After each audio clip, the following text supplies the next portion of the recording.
अस्सलाम वालेकुम जी। I am doctor Nabila Faisal. I am a gynaecologist. आज हम जिस टॉपिक पे बात करने जा रहे हैं, नो डाउट कि वो बहुत ही ज़्यादा जो है वो एक स्टबर्न डिजीज़ है आजकल के दौर में। और उससे ज़्यादा परेशान जो है वो आजकल की लड़कियां हैं, आजकल की औरतें हैं। जाहिर सी बात है, मैं गायनोकोलॉजिस्ट हूँ तो सबसे ज़्यादा तो मैं जो है वो गायनी के मसाइल ही पेश करूँगी। आज मैं जिस चीज़ और जिस टॉपिक को डिस्कस करने जा रही हूँ वो पीसीओज ही है, और इसको मैं कई दफ़ा डिस्कस कर चुकी हूँ। लेकिन आज स्पेशली इस वीडियो को बनाने का मकसद पीसीओज में इस्तेमाल होने वाली एक ऐसी दवाई है जिसके बारे में अक्सर मुझे जो है वो सवालात का सामना करना पड़ रहा है कि क्या आया इसका यही हल है। ये तो बहुत ही ज़्यादा एक कॉम्प्लिकेटेड सी मेडिसिन है और इसके बारे में घरेलू तौर पे बहुत सारे सवालात उठते हैं कि ये दवाई बच्चियां क्यों खा रही हैं और गायनाकोलॉजिस्ट ने क्यों लिख दी है। क्या आप जानते हैं कि वो मेडिसिन कौन सी है? वो कॉन्ट्रासेप्टिक है जो पीसीओस के लिए यूज़ की जाती है। बेसिकली इट्स अ हार्मोन्स, ठीक है। और वो कॉन्ट्रासेप्टिक मेडिसिन जो है, यानी कि कॉन्ट्रासेप्टिक जो हार्मोन्स है जिसको हम सीसी भी कहते हैं, ये चीज़ें जो हैं जब इनकी मैन्युफैक्चरिंग हुई थी या इनको जब इजाद किया गया था तो ये बेसिकली हार्मोनल इम्बैलेंस को कंट्रोल करने के लिए किया गया था। बाद में ये प्रेगनेंसी रोकने के लिए भी इस्तेमाल की जाने लगी और ये बहुत ही ज़्यादा अफेक्टिव भी हैं। और वो भी पाकिस्तान जैसे मुल्क में जहाँ पर आबादी दिन ब दिन बढ़ती जा रही है, तो वहाँ पर इनको लॉन्च करना बहुत ज़्यादा ज़रूरी था एज अ कॉन्ट्रासेप्टिव, क्योंकि ये बहुत ज़्यादा इकोनॉमिकल थी और लोगों की रेंज में थी। इसको इस्तेमाल किया जाने लगा। तब से इन मेडिसिन के बारे में एक राय कायम हो गई कि ये हमल रोकने वाली दवायात हैं जो कि सिर्फ शादीशुदा औरतें ही खा सकती हैं, जबकि ये बिल्कुल गलत है। क्या आप जानते हैं कि कॉन्ट्रासेप्टिक मेडिसिन के इसके अलावा क्या क्या इस्तेमाल हैं? ये किस किस बीमारी में दी जाती है? नहीं, आप यकीनन नहीं जानते होंगे, लेकिन आज मैं आपको बताऊंगी। मोस्टली कॉन्ट्रासेप्टिक जो हम गायनाकोलॉजिस्ट यूज़ करती हैं ओवेरियन फेलियर में, उसका एक मोस्ट कॉमन नाम है डाइन 35। जो 21 डेज की गोलियां होती हैं वो एट द रो खानी होती हैं। उसके ऊपर तीर का निशान होता है, यहाँ से स्टार्ट करनी है, यहाँ पे एंड करना है। आपने किसी भी दिन इसको स्किप नहीं करना। बहुत सारी लड़कियां, बहुत सारी औरतों ने ये मेडिसिन इस्तेमाल की होगी और उनके गायनाकोलॉजिस्ट ने यकीनन उन्हें काउंसल भी किया होगा कि ये मेडिसिन आपको हम आपके ओवेरियन फेलियर को रोकने के लिए, आपके हार्मोन्स को रिस्टोर करने के लिए दे रहे हैं, ना कि ये कॉन्ट्रासेप्टिक हैं। अब सवाल ये पैदा होता है कि मेरी इस वीडियो में मैं आपको बताना क्या चाहती हूँ। मैं आपको ये बताना चाहती हूँ कि जब आप अपना कोई ऐसा मरीज हमारे पास लेके आते हैं जो कि पीसीओएस की बहुत ही आगे वाली स्टेज पे होता है, यानी कि उसके साइकिल जो है 1-2 साल से इरेगुलर होता है, उसको साइकिल बिल्कुल नहीं आ रहा, माहवारी बिल्कुल नहीं आ रही, वो मोटी से मोटी होती जा रही है, माहवारी ना आने की वजह से उसे और भी बहुत से जहनी मसाइल का सामना करना पड़ रहा है। देन जब गायनाकोलॉजिस्ट देखती है कि ये मेरा पेशेंट जो है ये ओवेरियन फेलियर में जा रहा है, तो उसके कुछ हार्मोनल टेस्ट कराए जाते हैं और वो हार्मोनल टेस्ट की बदौलत उसको कॉन्ट्रासेप्टिक जो है वो शुरू कराई जाती है। अब डाइन 35 इज अ हार्मोन, ठीक है। डाइन 35 पेशेंट की एक दफा ओवेरियन फंक्शन को वापस लाने के लिए डाइन 35 का यूज करवाया जाता है। इसको हम कंटिन्यूसली 21 डेज 3 मंथ्स के लिए इस्तेमाल कराते हैं। 21 डेज के बाद 10 डेज का गैप होता है जिसमें साइकिल आता है और उसके बाद हम इसको दोबारा से शुरू करवा देते हैं। ये बहुत ही एक मोस्ट कॉमन इलाज है और गायनाकोलॉजिस्ट बहुत अरसे से इसको प्रिस्क्राइब कर रही हैं। लेकिन नाउ अब मेरे पास ऐसे भी पेशेंट आते हैं जो कि कहते हैं कि बाजी हम ये मेडिसिन नहीं लेना चाहते, हमारे घर में इसके बारे में बहुत सारे सवाल उठते हैं।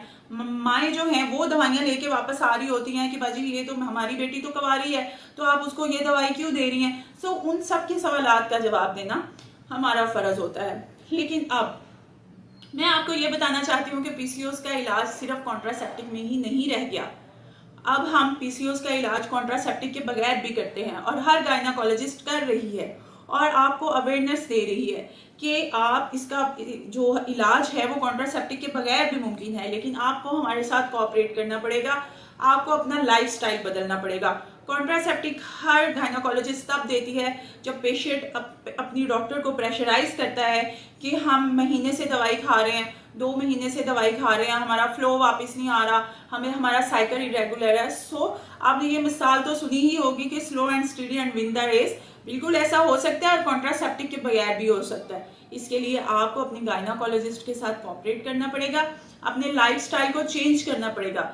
अगर पीसीओएस वाली लड़कियां एक अच्छा हेल्दी लाइफस्टाइल इस्तेमाल करें, लाइक जिसमें फास्ट फूड ना हो, कोल्ड ड्रिंक ना हो, ड्राई आइटम्स ना हो, फ्राई आइटम्स ना हो, इस तरह की सारी चीज़ें जो है अगर वो छोड़ दें, प्रॉपर टाइम पे नाश्ता करें, टाइम पे खाना खाएं और इसके अलावा जो है अपनी एक्सरसाइज ज़रूर करें, तो उनका इलाज जो है वो कॉन्ट्रासेप्टिक के बगैर भी किया जा सकता है। सो द रीज़न इज़ कि उन्हें अपना सबसे पहले जो ओबेसिटी होती है वो सबसे पहले पीसीओएस को प्रिवोक करती है। तो सबसे पहले हम ये कहते हैं कि आप जो है वो ओबेसिटी को कम करें, ठीक है, अपने वजन को अपने बीएमआई के मुताबिक लाएं ताकि आपको हम नेचुरली रिवर्स कर सके। पीसीओएस नेचुरली रिवर्स होता है, इसके लिए हमारे पास बहुत सारे नेचुरल प्रोडक्ट्स भी हैं, लाइक कि जो हमारे जिस्म के अंदर मौजूद हैं। जिस तरह से आप आजकल नाम सुन रहे होंगे जिसमें कि मायोनेसिटोल आता है, डिकैरो आता है, जो कि एक नेचुरल चीज़ है जो कि आपके जिस्म में एज अ केमिकल ऑलरेडी मौजूद है, ठीक है। और इनकी डेफिशिएंसी की वजह से अक्सर जो है हमें पीसीओएस भी होना शुरू हो जाता है, क्योंकि हम इंसुलिन रेजिस्टेंस पैदा हो जाती है। इंसुलिन रेजिस्टेंस क्यों पैदा हो जाती है? जब हम अपने काम से ज़्यादा खा रहे होते हैं, ठीक है, ये भी खा लिया वो भी खा लिया हमारी, और बिल्कुल हम बैठे रहते हैं, अपने काम से ज़्यादा हम खा रहे हैं। हमेशा इस्लाम में भी ये है कि खाना जो है 3 हिस्से का खाया जाए और 1 हिस्सा खाली रखा जाए, यानी कि अपनी भूख से कम खाना खाया जाए। सो आज का जो मेरा मकसद है वो ये है कि Dine-35 इज़ अ हार्मोन्स, ठीक है, इसको कॉन्ट्रासेप्टिक मेडिसिन भी कहा जाता है, ये कॉन्ट्रासेप्टिक है भी और ये हमल रोकने के लिए भी काम आती हैं। लेकिन इनका दूसरा जो फ़ायदा है या जो इसका दूसरा यूज़ है वो एज अ हार्मोन्स, हम इसको ओवेरियन फेलियर को रोकने के लिए और आपके हार्मोन्स को बैलेंस करने के लिए भी इस्तेमाल कराते हैं। It's just a medicine, it's not a scary item कि आप इससे डर जाएं और बिल्कुल भी आप हमसे कोऑपरेट ना करें। सो एक गायनोकोलॉजिस्ट जो होती है अपने पेशेंट को प्रॉपर काउंसलिंग के बाद उसको ये समझाती है कि आपका इलाज मुमकिन है, लेकिन विद प्रिवेंशंस, विद आप हमारा साथ दें, आप अपना जो है लाइफस्टाइल बदलें और दूसरी बात कि आप कंसिस्टेंट रहें अपने इलाज में, कि जब तक ये ओवेरियन रिजर्व वापस नहीं आ जाता हमारा, जब तक हम लोग दोबारा से अपने हेल्दी लाइफस्टाइल पे नहीं आ जाते, जब तक हमारा साइकिल रेगुलर नहीं हो जाता, जब तक हमारा वजन हमारे बीएमआई के मुताबिक नहीं आ जाता, तब तक हम बिल्कुल भी हौसला नहीं तोड़ेंगे, तब तक हम अपनी गायनोकोलॉजिस्ट के साथ रहेंगे और इंशाल्लाह ताला आप एक अच्छे रिजल्ट्स पाएंगे। और ये बिल्कुल भी ऐसी बीमारी नहीं है कि जो रिवर्स ना हो सके। ये टाइम टेकिंग प्रोसेस है, टाइम ज़रूर लेता है, इस take 3 months to 18 months some time, लेकिन बार बार वही बात जो मैं आपको बताना चाहूँगी कि अपनी गायनोकोलॉजिस्ट का साथ दें और अपने मसाइल को अपने तौर पर हल करने की भी कोशिश करें। यानी कि लाजमी नहीं है कि आप दवाई पे ही इन्हसार करें। Medicine with change your dietary lifestyle और अपनी फिजिकल एक्टिविटी को बढ़ाएं, तो यकीनन आप पीसीओएस को बहुत जल्दी रिवर्स कर लेंगे। आई होप आपको मेरी वीडियो पसंद आई होगी। चैनल को सब्सक्राइब कीजिए मज़ीद इंफॉर्मेटिव वीडियोस के लिए, और अगर आप लोगों के कोई क्वेश्चंस हों या आप किसी भी टॉपिक पे हमारी वीडियो चाहते हैं तो आप मैसेज में हमें एज अ कमेंट बॉक्स बता सकते हैं। Thank you ji.